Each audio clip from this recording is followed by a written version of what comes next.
एक बार कुत्ते और गधे की दौड़ लग गई। तो कुत्ता बहुत फुर्तीला था और गधा थोड़ा आलसी। तो कुत्ता अपनी फुर्तीली के कारण बहुत ही आगे निकल गया। जब वो तेज़ी से अगले मोहल्ले से गुजर रहा था तो उस मोहल्ले के कुत्ते उसके पीछे लग गए, क्योंकि आपको पता है कुत्ता जहाँ से भी गुजरेगा उस मोहल्ले के कुत्ते पीछे लगते चले जाएंगे। उसे आगे निकला तो अगले मोहल्ले के कुत्ते ऐसे ही आगे दर आगे निकलते रहा, तो कुत्ते उसका पीछा करते रहे।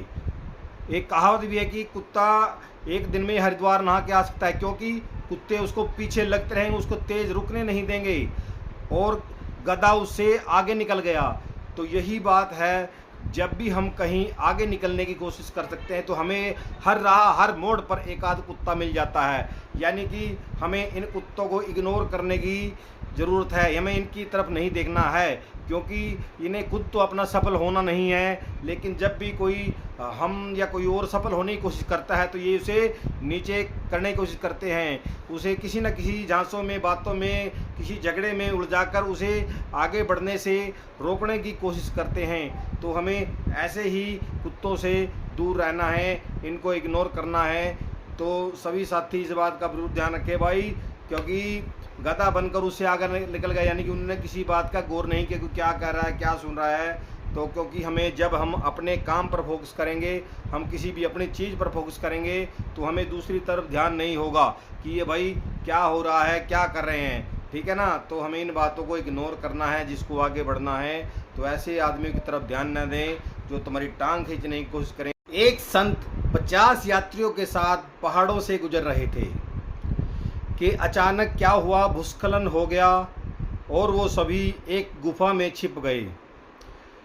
उनमें से एक व्यक्ति बोला, हमारे ऊपर बार बार बिजली गिर रही है, लगता है हम में से कोई पापी है, कोई हमारे बीच ऐसी पुण्य आत्मा है जिसकी वजह से हम सब पे संकट आ रहा है और शायद एक की जान जाने से हम सब की जान बच सकती है। तो संत ने कहा कि सामने जो पीपल का पेड़ है, तुम एक एक करके जाओ और उसके नीचे लेटो, शायद सभी की जान बच सके और एक जान से हम सभी की जान बचा सकें। तो सभी लोगों ने ऐसा ही किया और एक एक करके पीपल के नीचे जाकर बैठ गए, सो गए। तो सभी 49 लोग वहाँ पर गए तो उन्हें कुछ नहीं हुआ। आखिर में एक सबसे बूढ़ा किसान बचा और वो भी प्रभु की तरफ देखकर उसने हाथ जोड़ो कि हे परमपिता परमेश्वर, मैंने कभी किसी का बुरा नहीं किया, अगर मेरे भाग्य में यही है और भगवान की यही इच्छा है तो मैं इसे स्वीकार करता हूँ। और वो जाकर जैसे ही पीपल के वृक्ष के नीचे लेटे तो एक बहुत ही भयंकर गर्जना हुई, बड़ी कड़कड़ाहट हुई और बिजली गिर गई। बिजली कहाँ गिरी? जहाँ पर जो वो 49 लोग थे।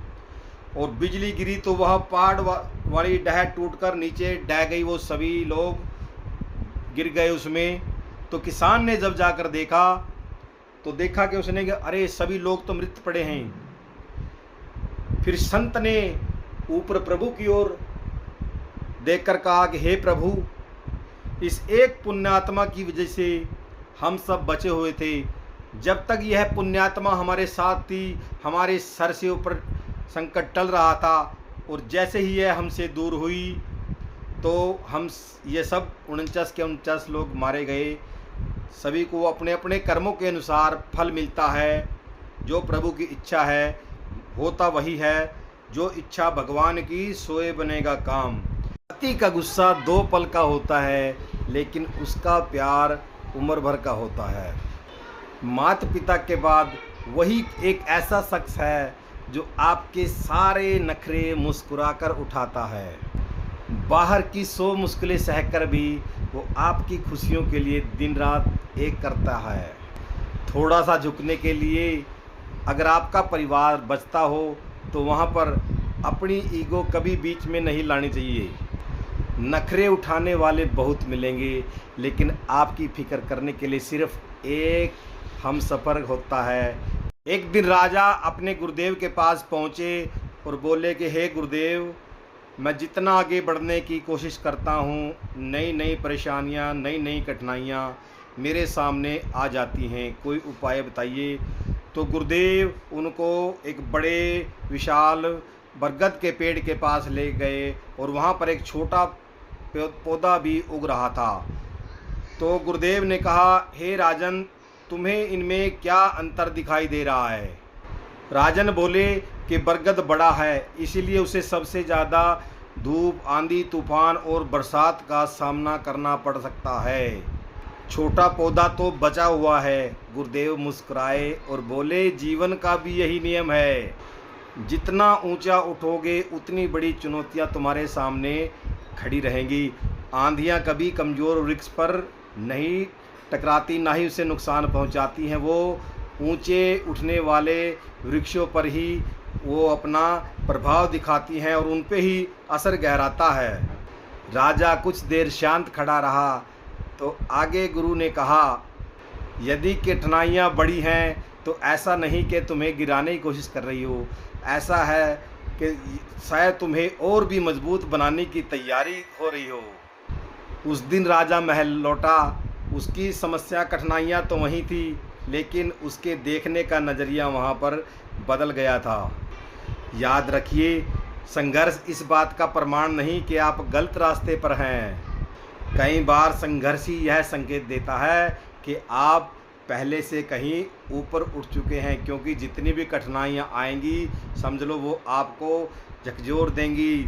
जीवन की नई नई कठिनाइयों से नए नए सवाल, नए नए उत्तर पैदा होंगे और आप और भी मजबूत बनेंगे, और भी अच्छा सोचने समझने की क्षमता रखेंगे, कि बशर्ते आप वहाँ पर दृढ़ रहें, अपना संकल्प दृढ़ बना कर रखें।